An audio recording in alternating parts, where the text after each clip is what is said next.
Well, good afternoon. Good afternoon.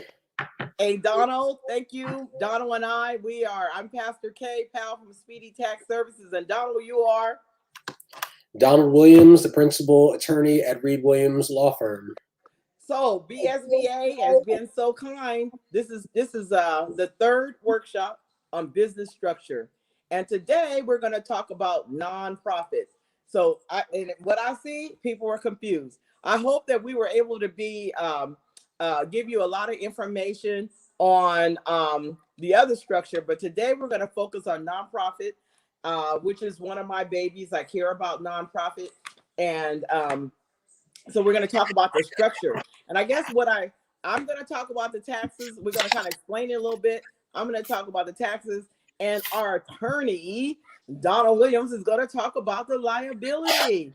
So thank you, BSBA, for allowing us to come and to be able to give this seminar and information to your clients, as we want to make sure that our community is informed. What we're finding out is that the community don't understand a lot of times what the structure is and the proper structure is. So what is a nonprofit organization or foundation? It is known as a non-business entity, not for profit or nonprofit institution. I mean, those are so self-explanatory. I hope that we're real clear on this. But if you're not supposed to be in a nonprofit to make money, you're in a nonprofit to serve the community or have a purpose, and it is a tax exempt status. So you only thing you do, you have filing requirements. You got to go through IRS and or the state in order to make your to set up a nonprofit. But the nonprofit organization is primarily to not make a profit. It's an organization that is mission focused and about social causes. And there's different examples. There's churches. There's labor unions. They have different status of nonprofit. The IRS code is 501c, and then it has different areas in the 501c that you could qualify for. So it's very important when you're setting up your structure is what are you trying to do? I find a whole lot of people want to set up a nonprofit, but really what they're doing is they want to make money. So if you're trying to make money, that's the wrong structure. So a nonprofit is mission focused, and it is to serve the community. It is to set up and focus on serving organization structure. So there's different structures. Everybody says, I'm a 501c3. No, everybody ain't no 501c3. 501c3s have a specific function in it. They are usually operate from about a religious groups, charitable, scientific, literary, or educational purposes are 501c3. So everyone can't be a 501c3. Churches automatically have that exemption, but we recommend if you want to be in position like for grants and different things that come on, that you go ahead and file your do your 1023 or file paperwork with the IRS. Before I keep on talking, is there anything you want to add, Doug? I don't want to just be hogging because No. So the so the big thing with nonprofits is getting set up tax wise. There's a huge emphasis on taxes when we're talking about nonprofit organizations. In terms of liability, I'll just quickly go over this while I'm talking. A nonprofit organization is still a corporation. And so you will be treated as such. A corporation is a separate entity. And so there is no personal liability for the directors or officers. The liability will fall on the nonprofit organization. Now, as far as what you were talking about, the 501c categories, there are about 29, almost 30 of them, or something like that. Mm-hmm. There are a lot of them. And so when getting set up, you want to make sure that you're speaking with a tax advisor and someone who's knowledgeable about nonprofits. and figure out, okay, well, which subsection does my organization fall under? Pastor K said, not everyone is going to fall under a 501c3. It happens to be, pretty broad. Like there are a lot of different organizations that could fall under 501c3 depending on what your mission is. But there are 20 something other subsections that you could fall under as well. And so you want to make sure that you pick the right one depending on what your mission is. Yeah, that's good information. It's very important that you understand about the following. What I found out is some people have said, I'm a 501c or whatever, that I'm a nonprofit. They've set up it as an organization, but they haven't processed the correct paperwork. You got to go to IRS. You got to get a 1023. They're either easy or regular form. In some states, you also have to file with the states as well, as far as getting, but in California, if you get your 501c3 or 501 or your nonprofit through IRS, then the state will automatically accept that. But it's very important. You need to have an EIN number. You need to be incorporated. You gotta send your information and get approval. Now, when we talk about the most popular is the 501c3. That's what everybody tries to get under. There's two ways to do it. That's public charities. They're basically qualify under that, and then we have private foundations. But you got to put the paperwork in. You got to make sure. Now, if you do a 1023 EZ, it's $250 to file with IRS. If you do a 1023, which everyone can't do a 23 EZ, it's $600 up front that you've got to pay. But in order for you to be, and then you have annual requirements. You got filing requirements. You got to file a 990. In many instances, you can file like a card, depending on what your hours, your amount is, or whatever. But there are, and what your mission is. But you got to make sure that if you don't do your annual reporting, you could lose your exempt status once you've been approved. So it's very important. Now, what I have found, I have filed some from people, and what I found is, I don't know. I mean, I've had them approved in 2 weeks, and then during the pandemic, I've seen that it kind of slowed down a lot. I applied for someone in January, still hasn't been approved yet. And when I called IRS, they were saying, hey, the pandemic has slowed down things. They're not really, everybody's working from home. And so it's much more difficult to, it takes a little longer. So it just depends. You've got to have all your paperwork correct. You got to have all the paperwork with them. And one of the things is that you've got to make absolutely sure all your I's are dotted and all your T's are crossed if you want to apply for a nonprofit. I think I want to just tell you, how do you spell nonprofit? Huh? How do you spell nonprofit? When people talk about an NPO in the public, many ways they're including nonprofit, but a nonprofit is NON. PROFIT, 2 words, non-profit. Okay, this is acceptable. Some people put the hyphen, some people put them together, but non-profit. So that's very important. How do you start a nonprofit? You got to figure out what your mission is. You got to figure out and make absolutely sure that you know what you want to do. You got to make sure that you understand it so that you can go. Sometimes you can take some classes. I would suggest that you get people that have experts in that areas to help you create a mission statement, create a business plan, figure out how you want to operate as a nonprofit. One of the things the IRS says is they also want a statement in there on how you would dissolve it.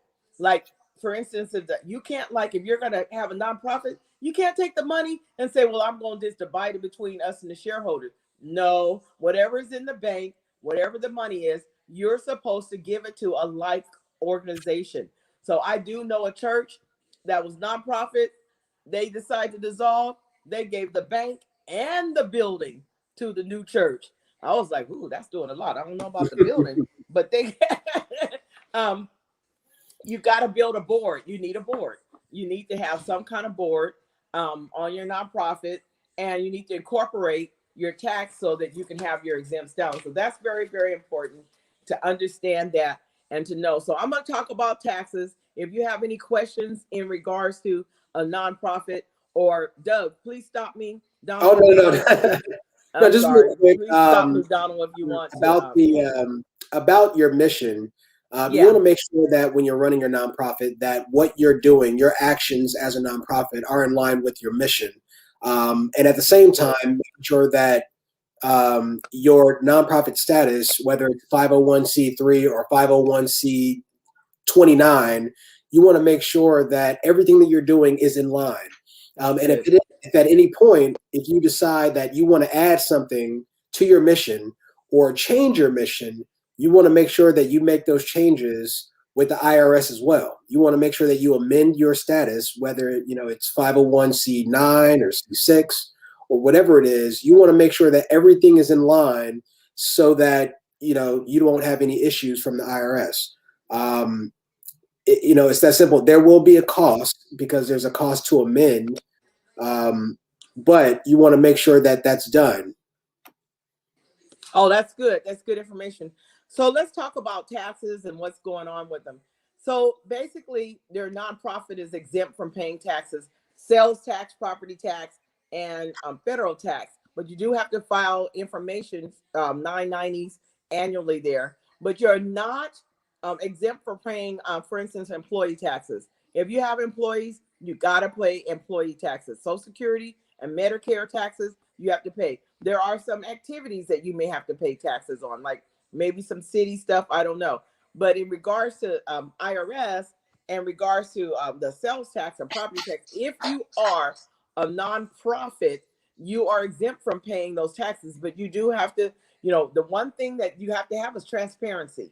You need to be able to, and when you're a nonprofit, when you file that 990, that information is public. It's public information because you are a public entity. And because you're a nonprofit, you cannot get away with that in regards to. Now, I'm not sure about the private foundation. Do you know if their information is public? So there are certain information will be public, not everything. Uh, Yeah, that's what and I thought. with regard to, like, let's say if you wanted to sign up with GuideStar, your GuideStar has different levels, like silver, gold, whatever it is, and a lot of that has to do with how much information are you allowing the public to see about your nonprofit organization. Mm, okay, so Yeah, that's real good. yeah. And so you Yeah. make more information public so that people will know what your organization is about. What's in your bylaws, what did you do here, articles of incorporation, different things like that. It gives them a more detailed view of the internals of your nonprofit organization, which will then help you out in your rating with GuideStar. And so there may be other organizations that operate similarly, but not everything is public, but some documents will be public. Oh yeah. So that's what I figured too. And you also have to really look and see about what is exempt and what is not. Um, and you have to make sure that if you're a nonprofit that you don't, for instance, lobbying activities for church and stuff. Now, I know that that was prohibited, and then I know when Trump came in, he kind of changed that, and I don't know what's going on with that now, but you should operate in the fact that lobbying activities is a no-no. But but You yeah, know, I taxes. would. Thank you very much for that. It's very important that you understand when you have to pay taxes, when you don't. You're not automatically exempt from everything from paying taxes. So you want to talk to a tax expert to make sure that you're in a line. Because I'm telling you, once you lose your non profit status, then you can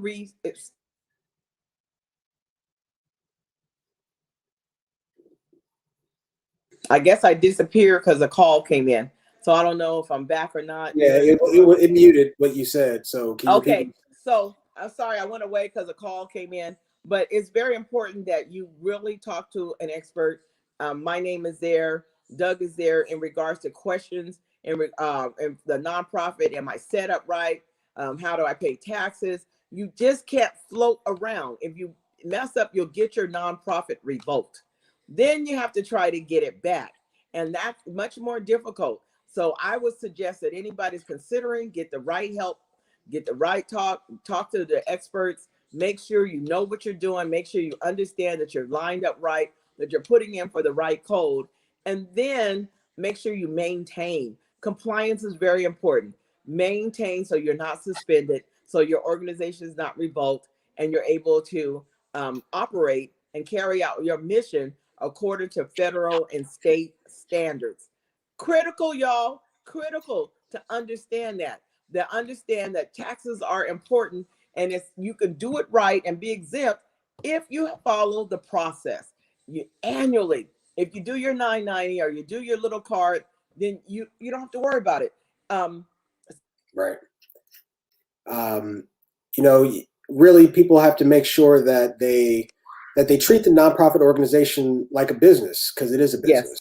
it is Um, a business. you I have to make agree. sure that nonprofits have a set of rules. Like some things overlap with corporation law and other things, but there are things that are specific to nonprofits that you want to make sure that you comply with. Yes, And so you just want to make sure that you're keeping up with those laws to make sure that your nonprofit is in compliance, both tax wise as well as just just the business to make sure that you're an established entity, that you're registered where you need to be registered, that that you're making all the necessary filings with the state or with the IRS or with whoever you need to make them with. If you need to have annual meetings, you need to make sure that you have your annual meetings. If you need to make sure that you want to make sure that you have all of your ducks in a row, just like a business. right. And that's how nonprofits should be treated. Yes, Yes, there may be your nonprofit may be a club um, or fraternity or family. sorority or whatever it is, but you still have to conduct the business of that organization as if it were a business because it is. And Yeah. so you need to keep up with the bylaws. If you have any changes to that, you need to make sure it's amended, and make sure that again you submit all of your filings on time. Yeah, I think that that's helpful information, Donald. I appreciate you reiterating that and actually elaborating on that because we're real concerned about organizations. We need everybody to tighten up the belt, to get the structures right, especially the community, our community. We've done sloppy work for so long, so it's important. Some of you may want to even have bookkeeping services, which I'm willing to do. I like public meetings. I like being transparent and showing, hey, this is what we have in our till here, and this is and even annually to show how the money is divided, how I'm spending it, what I'm doing in regards to it. So it's very important to have a strong foundation with your organization, that you got your structure right, you got your books right, that you're taking care of you're doing your filings, that you're making sure you're getting advice when you need advice, making sure that you operate within your bylaws and have annual meetings. Make sure that everybody's on the same page. And if you feel like your bylaws need to be updated, then you need to do that. If your structure needs to be amended, you need to look at that. But it's very important, people, that the Black community steps up and starts operating in excellence, because you're going to miss out in a lot of funds or just the trust of the community in regards to how we operate. You don't want somebody to say, oh, we don't know what's going on and it's admin heavy. Everybody at admin is getting something, but nothing's going to whatever the mission is. We want to operate in the truth. We want to operate with integrity. We want to make sure our structure is strong so that we would be able to meet the needs of the community and also to receive any funds that might be available. So this is a business. You cannot operate it like a hobby. You cannot operate it like it's something that belongs to you. It belongs to whatever service or community you've done. It's a reflection of you, absolutely, but it needs to be decent and in order, and it needs to be. So I wanted to thank again Selena Pryor, Dr. Danae, and Lena Doyle for allowing us to give this plethora of information to the community. You can always call Donald or myself, or call BSBA, and they will direct you to the correct people to help you make sure your structure is good. So thank you all for joining us. Do you have Thank any you. last words, Don? No, I don't. Okay. I will go wrap up. Thank you. Okay, so God bless y'all. Thank you very much. This is the end of our business structure, and I'm sure that we'll be seeing you in the future. Thank you. Thank you.